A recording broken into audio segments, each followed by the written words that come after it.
year 1662, a scientist named Robert Boyle made an experiment regarding the relationship between the volume of the gas without changing its temperature.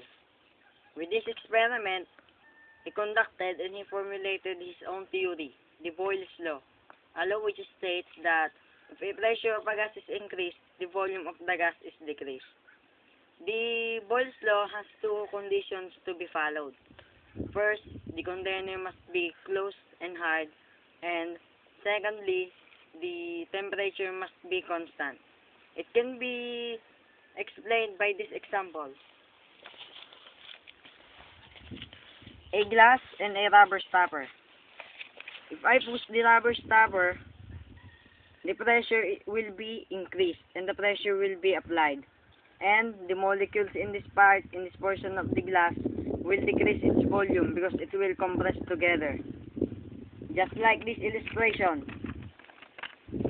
Suppose that this portion is the rubber stopper, while this portion is the gas molecules.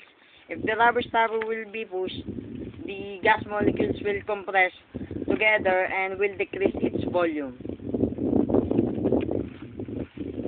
Back to the example again.